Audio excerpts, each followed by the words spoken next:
వికారాబాద్ జిల్లాలో చైన్ స్నాచింగ్కు పాల్పడ్డ అంతర్రాష్ట్ర చైన్ స్నాచింగ్ దొంగలను సీసీఎస్ పోలీసులు అరెస్ట్ చేసినట్లు వికారాబాద్ జిల్లా ఎస్పీ వెల్లడించారు.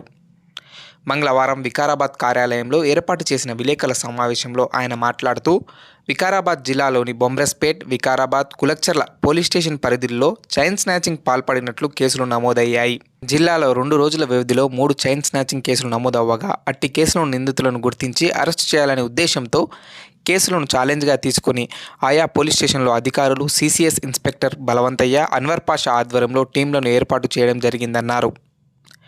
టెక్నికల్ ఆధారాలు, ఆయా పోలీస్ స్టేషన్ పరిధిలో ఏర్పాటు చేసిన సీసీటీవీ ద్వారా సేకరించిన ఆధారాలతో జిల్లాలో చైన్ స్నాచింగ్ చేసిన అంతర్రాష్ట్ర నేరస్తులైన ఎండి జావీద్, మరొకరు మైనర్ బాలుడు, ఇద్దరిని కర్ణాటక రాష్ట్రం బీదర్ జిల్లా హుమ్నాబాద్ తాలూకాలోని తేజస్ లాడ్జ్ వద్ద సీసీఎస్ పోలీసులు అదుపులో తీసుకోవడం జరిగిందన్నారు. సెప్టెంబర్ 20వ తేదీన మరియు 22వ తేదీన 20వ తేదీన మనకు బొమ్రాస్పేట్ మండల్ వికారాబాద్ డిస్టిక్లో ఒక చైన్ స్నాచింగ్ జరిగింది.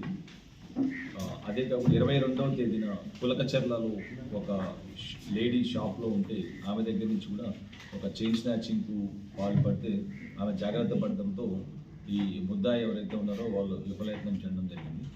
తర్వాత మళ్ళీ అదే రోజున వికారాబాద్లో టౌన్లో ఒక లేడీ షాప్లో, కిరాణా షాప్లో ఆమె దగ్గరికి వచ్చి వాళ్ళు సిగరెట్ ఏదో తీసుకోవాలని చెప్పి ఆమెను అడిగారు.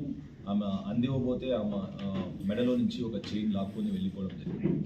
సో అప్పటి నుంచి ఇది ఒక ఛాలెంజ్గా తీసుకొని వికారాబాద్ సీసీఎస్ టీమ్, బలవంత ఇన్స్పెక్టర్ అన్వర్ పాషా వాళ్ళ టీం అంతా కూడా అతన్ని పట్టుకోవాలని చెప్పేసి చూశారు. దీంతో మనకు ఉన్న ఆధారాలతో CCTV footage as well as మనకున్న నెట్వర్క్ డేటా అంతా కూడా అనలైజ్ చేసిన తర్వాత మేము ఒక వ్యక్తి పేరు మహమ్మద్ జావేద్ అని చెప్పేసి ఆ వ్యక్తిగా మనం గుర్తించడం జరిగింది. ఇతను బేసికల్గా మనకు అంతర్రాష్ట్ర ముఠాలో ఒక దొంగగా, ఇతను ఇంటర్ స్టేట్ క్రిమినల్ యాక్చువల్గా. ఇప్పటి వరకు దాదాపు ఒక 150 అఫెన్సెస్ ఈ చైన్ స్నాచింగ్స్ మహిళల దగ్గర గత లాస్ట్ 10 years నుంచి ఇతను చేస్తున్నాడు. ఇప్పటి వరకు అతను అరెస్ట్ అయింది ఓన్లీ 2 times పోలీస్ ద్వారా అరెస్ట్ అవ్వడం జరిగింది. సో కాబట్టి మనం చూస్తే ఈయన ఎప్పుడున్నా కూడా ఎక్కడ వీళ్ళు ఇతను native of Hyderabad but Bidar డిస్టిక్లో ఉంటాడు అక్కడ.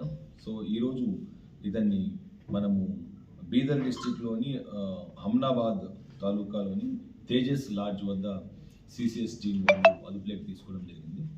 ఇతని దగ్గర నుంచి కూడా మనం ఒక 4 చైన్ స్నాచ్ చేసినట్టు ఏవైతే వాళ్ళు దొంగతనం చేశారో ఇవన్నీ కూడా మనకు 4 చైన్స్, అదే కాకుండా పెప్పర్ స్ప్రేస్ అండ్ ఒక వేట కొడవల దగ్గర నుంచి రికవర్ చేసుకోవడం జరిగింది.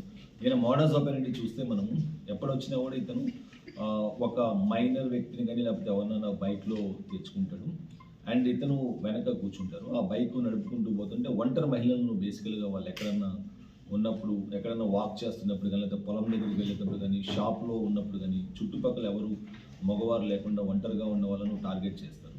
టార్గెట్ చేసి వాళ్ళ దగ్గరికి వెళ్ళి వాళ్ళని మాటల్లో పెట్టి ఆ చైన్ తీసుకొని ఇమీడియట్గా వీళ్ళు స్కూటర్ మీద వెళ్ళిపోవడం జరుగుతుంది.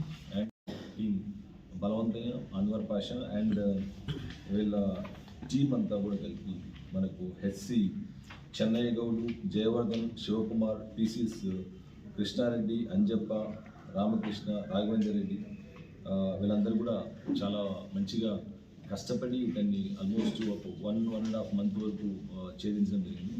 ఇతను మనము చూస్తే ఇంతకుముందు ఇప్పుడు ఆల్మోస్ట్ ఒక 5 cases మనకు వికారాబాద్ పోలీస్ స్టేషన్ లిమిట్స్లో ఒక 2.5 తులాస్ ఒక చైన్ ఉంది.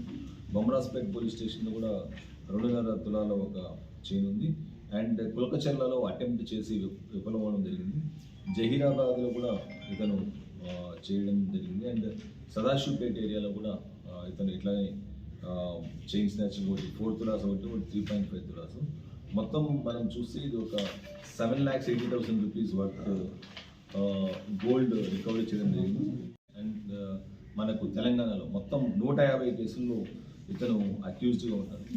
సో చాలా చాకచక్యంగా ఎప్పుడు వెళ్ళినా కూడా ఒక డిఫరెంట్ వ్యక్తులతో ఇప్పటివరకు అతను మనము చూస్తే అతని కంపానియన్స్ మనం ఎవరైతే ఒక అకంప్లీస్గా చూసినప్పుడు అరీఫ్, మేరాజ్, అర్షద్, రషీద్ పటేల్ అండ్ అఫ్రోజ్, వజీర్, సమీర్, రౌఫ్, అర్బన్, ఎవరైనా ఇట్లా డిఫరెంట్ వీళ్ళు ఉండేవాళ్ళందరూ కూడా వీళ్ళందరూ కోఐక్యూస్ ఇంతకుముందు కూడా వీళ్ళు అరెస్ట్ అయ్యారు. ఇతను చాలా కరడుగట్టిన నేరస్తుడు. ఇతను 2020లో ఒకసారి చెంచల్గూడ జైల్లో ఇతను పోలీసులు అరెస్ట్ చేసి అప్పుడు సెంటెన్స్ అక్కడ అండర్గో అవుతున్నాడు. ఆ టైంలో ఇతనికి కరోనా రావడం జరిగింది. కరోనా వస్తే ఇతను గాంధీ హాస్పిటల్కి తీసుకెళ్తే గాంధీ హాస్పిటల్ నుంచి ఇతను అక్కడ పోలీసు వారి కళ్ళు కప్పి అక్కడి నుంచి పరారవడం జరిగింది. తర్వాత అదే కేసు చిలుకూరుగూడ పోలీస్ స్టేషన్లో కట్టి తర్వాత వీళ్ళు ఇతన్ని మళ్ళీ అరెస్ట్ చేసి దాదాపు 2 సంవత్సరాలు జైల్లో ఉండి 2022 నవంబర్లో ఇతను రిలీజ్ అవ్వడం జరిగింది. ఇతని మీద బీదర్లో కూడా సెకండ్ అడిషనల్ సెషన్స్ జడ్జి కోర్టులో కూడా ఇతని మీద NVW కూడా పెండింగ్.